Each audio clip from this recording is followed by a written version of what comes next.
Coming up on the 303 Countdown, shakeup in the MLB as the executive director of the Players Association resigns over allegations of an inappropriate relationship with a family member. How many say it could have come at a worse time for CBA negotiations? And new updates on a potential move to Indiana for the Chicago Bears. Is Hammond destined to be their landing spot? All this and more right now.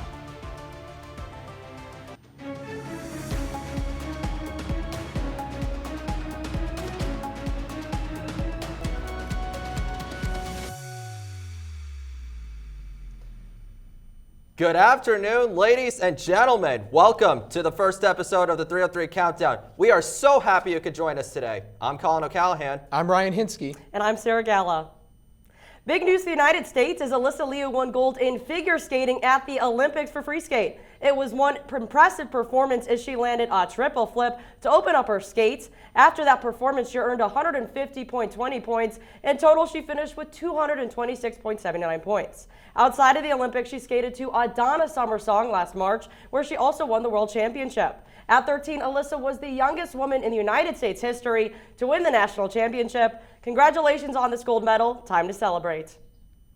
Former executive director of the MLB Players Association, Tony Clark, resigned Tuesday after an internal investigation revealed an inappropriate relationship with his sister-in-law, who was hired by the union in 2023. Clark served as the association's leader for 12 years, beginning in December of 2013, following a 15-year playing career. Clark was already under investigation for financial improprieties, and this latest news forced Clark to step down. One day later, the MLBPA announced Bruce Meyer as its new executive director. The Chicago Bears released a statement yesterday saying a move to Indiana is closer to reality than ever. After legislation has been passed by Indiana lawmakers in recent months, the Indiana House Ways and Means Committee unanimously passed an amended version of the bill on Thursday. In their statement, the Bears said it would, quote, mark the most meaningful step forward in our stadium planning efforts to date, and that they, quote, look forward to continuing to build our working relationship with Indiana lawmakers. The chosen site appears to be near Wolf Lake in Hammond, Indiana. The state's governor, Mike Braun, said in a statement that Indiana is open for business. But Capital News Illinois reporter Brendan Moore and others are urging Chicagoans that it is not a lost cause for Illinois. Governor J.B. Pritzker's spokesperson Matt Hill said in a post on X that a productive 3-hour meeting on Wednesday resulted in the Bears leaders requesting a pause in a Springfield hearing to make further tweaks to the bill. And that on Thursday, they were, quote, surprised to see a statement lauding Indiana and ignoring Illinois. The governor told the press yesterday that Bears president and CEO Kevin Warren, quote, chose not to be in that meeting with Illinois legislators yesterday, but that Bears and state officials were mostly in agreement on key topics towards a bill for a new stadium in Arlington Heights, a suburb of Chicago. Hammond is just over the border in Indiana, about a 30-minute drive from Soldier Field on a good day. In the 2020 census, it was the 8th largest city in the state with over 77,000 residents. Stay tuned, folks. Anna will join us in the studio to highlight an impressive milestone achieved by marathon runner Dawn Duchette. Following that, Bianca will provide coverage of some Big Ten basketball. You won't want to miss it. Welcome back. Let's turn to Dawn Duchette, who just completed the World Marathon Challenge. Anna, take it away. Thanks, Ryan. Dawn Duchette finished the World Marathon Challenge, which consists of completing 7 marathons on 7 continents in 7 days, being one of the most difficult endurance tests in the world. The Tennessee finished in 3rd in the women's division. With that, she has now run more than 80 marathons, including 2 on every continent and races in all 50 states. And for just over 29 hours, but you spent way more time than that on a plane. The race started in Antarctica, while runners completed 26.2 miles in some of the coldest conditions on Earth. From there, Duchette traveled to Cape Town in South Africa, Perth, Australia, Dubai, United Arab Emirates, Madrid, Spain, Fortaleza, Brazil, and Miami. I'll get outside and run, even if it's raining, snowing, sleeting. In total, Duchette covered 183 miles over the week, while she just ran for over 29 hours combined. Back to you guys. Thank you, Anna. Returning to the Windy City, our reporter Bianca has a big update on one of college basketball's premier tournaments coming right here at the United Center near you. It's February, which means March Madness is right around the corner, and Chicago will be hosting all 18 Big Ten teams from March 10th to the 15th. This is the first time all teams will take part in the tournament, and this year will feature new additions with Oregon, UCLA, USC, and Washington now in the mix. Currently, the top 5 of these teams are comprised of Michigan, Illinois, Purdue, Nebraska, and Michigan State. Michigan, in particular, is on an 11-game win streak, being 15-1 in conference play and 25-1 overall. Michigan won the Big Ten tournament last year, so we could see a repeat this year, but Illinois, Purdue, Nebraska, and Michigan State will certainly have something to say about that. Rutgers, Maryland, Northwestern, Oregon, and Penn State make up the bottom of the Big Ten. But with all teams participating in the tournament, if there's any usual March excitement, anything could truly happen. Great stuff, Bianca. And don't go anywhere. Alex will join us to discuss college baseball, followed by Ellie with some Winter Olympic Games action. We'll be back shortly. Welcome back. Spring training in the MLB might be beginning today, but college baseball has already gone through 1 week of their regular season. Let's send things over to Alex, where she'll give you the latest. Coming out of week 1 of college baseball, the clear winners are the LSU Tigers. The Tigers have won 2 of the last 3 national titles and are gearing up for another deep run this year. They look poised to win back-to-back College World Series for the first time since South Carolina in 2010 and 2011. Despite this, they didn't come into the season the consensus #1, in part due to concern over the loss of some talent to pro ball after their championship. In particular, the loss of veteran arms Cade Anderson and Anthony Ayenson, who combined accounted for nearly 40% of all innings pitched by the Tigers last season. But the Tigers pitching staff is incredibly deep, and they were ready to start the season. They set a program record 49 strikeouts in their first 3-game series against Milwaukee. Gavin Guidry and Cooper Moore led the weekend's efforts with 10 and 11 strikeouts respectively. Moore was also named to Baseball America's National Team of the Week for his performance. But the games weren't just won on the mounds. The bats were hot in Baton Rouge this weekend. The Tigers outscored their opponents 63-23 during their 5-game homestead. The team was led by junior outfielder Jake Brown, who recorded 4 home runs and 12 RBI and joined Moore on the National Team of the Week. Starting this afternoon, the Tigers will be playing in the Jax College Baseball Classic in Jacksonville, Florida, where they will face off against Indiana, Notre Dame, and Central Florida. At the top of the show, we told you that the United States pulled in a critical gold medal yesterday in women's figure skating. Well, the women's hockey team may have stolen the show in yesterday's competition, winning the gold medal over Canada in overtime. Ellie Fideli has more of what to look for in Milan. That's right, Ryan. The race for first is heating up, and so is the drama. Norway holds the top spot today with 34 total medals. The United States follows in second with 27, while Italy remains within striking distance in third with 26. But it's not just the podium that's making headlines. There's drama on the ice. A, quote, double touch controversy sparked an outburst from Canada's Mark Kennedy following Swedish accusations. World Curling responded by moving umpires directly onto the, quote, hog line, the point where a player must release the stone or have it removed from play. The immediate crackdown resulted in officials tossing out violations against both Canada and Great Britain. However, over in our neck of the woods, it's all smiles for the U.S. women's hockey team as they took home gold on Thursday after defeating rival Canada. Hillary Knight scored a goal with less than, get this, 2 minutes to go into the final period, trying game 1 at tying 1-1.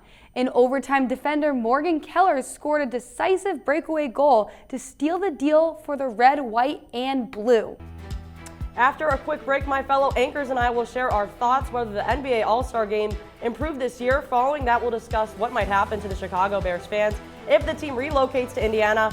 So go heat up some popcorn and grab your favorite snacks. This should be an exciting discussion. Welcome back. The NBA kicked off its first round-robin tournament for its All-Star Weekend on Sunday afternoon. It might have felt weird, but the games were definitely worth the watch. The Team USA Stars took on the World Team in the first matchup. It was a chippy fight, even heading into overtime for dramatic measure. Victor Wembanyama led the way for the world team with 14 points, 6 rebounds, and 3 blocks, but it was the Stars that won by 2 thanks to a long-range three-pointer from Scotty Barnes. The Stars then met the Stripes in our second matchup, where the Stripes held on for the victory with a clutch buzzer beater from De'Aaron Fox. Later, the Stripes met the world team in the third game of the day, where Wembanyama put it on the line with 19 points, but the Claw Kawhi Leonard absolutely took over for Team USA. 31 points, 6 made threes, only 2 missed shots, all in 12 minutes? And in the championship, both USA teams went head-to-head again, and this was the only blowout. The Stars beat the Stripes by 26 points. Anthony Edwards took home the All-Star MVP, and the tournament came to a close. So I'm going to bring it to my fellow anchors here. What did you guys think of the tournament style? Personally, I thought it was refreshing. I thought it was, when you watch a regular NBA game or even a basketball game, college or NBA, do you watch all 48 minutes? Usually I go, into my kitchen, make dinner. Sometimes I do homework. But I think that the big thing for the NBA All-Star Game was that this year's All-Star Game was all fourth quarter, 12-minute period, that was it. So it ramped up competition, and I think there was also incentive to win that first game. I think if you win that first game, you have more eyes on you. You're in the championship. Now, the championship game, that was the only blowout. That was the only one that was truly unwatchable. My main point, just talk about Fox with that buzzer beater. What an exciting time. I really enjoyed watching, and it was USA versus the world, so I really liked it. Collin, what do you have to say? I mean, they actually tried. They played competitively. The defense picked up. They were running action sets, pick and rolls. That's just what we wanted to see, because based on what we've seen over the last few years, the All-Star Game has definitely been unpleasant, especially the slam dunk competition, but that's a different story for another day. But I thought it was great. I love the formula, and they got to keep doing this moving forward. I want to give credit first to Wemby. I'm going to read a quote from Victor Wembanyama. Alrighty. It comes from honesty towards myself, honesty towards the game. This is the game I love. I try not to take it for granted. This was a quote that he said after the All-Star Game to really give reason for why he tries, why he plays hard. And I think that's admirable, and an issue that I wanted to raise and ask you guys about. Yeah. Are coaching staffs and training staffs more responsible for the lackluster play? We go back to the 80s and the 90s. There wasn't a lot of this, you got to rest to be healthy for the playoffs and things like that. I kind of think that maybe coaches and training staff are in these players' ears saying, oh, just get through the All-Star game. Just play the game, whatever, play lackluster, and it's not the same way again. Players like Wemby, they might make a change here. Well, I mean, unless you have someone like George Karl or Phil Jackson on your sideline who's just going to be, aggressive and trying to push every button you can to get the best out of you, then yeah, you'd probably get a little bit better results. But I think in this generation, with the players that we have today, and with everybody load managing and trying to make sure that they preserve their health in order for the playoffs to begin, ultimately it's up to the players to decide, okay, how hard do we want to play? How much do we want to pick up the intensity? And do we really want to risk injury moving forward? So I understand what you're trying to say. Coaching staffs and training staffs, they're the ones that are supposed to hold all the players accountable, but they're not the ones on the floor, and I feel like that's the biggest factor you got to take into account. Yeah, I totally agree with Collin. It's all about how hard they want to play that game. But I had a lot of fun watching, so I can't wait for next year. I agree. It was great. But we got to move on to the tumultuous Chicago Bears stadium situation. Oh, boy. Don't get me started. No. I want to talk about this in depth. The Bears claim Chicago is their home city. They raised prices yesterday to reflect the growing demand after a magical season. If they move to Indiana, what now? Okay, what sounds better, guys? The Chicago Bears or the Indiana Bears? That's all I have to say. It's the Chicago Bears. That's it, right? Yeah. I mean, this has been going on for the last 2 years now.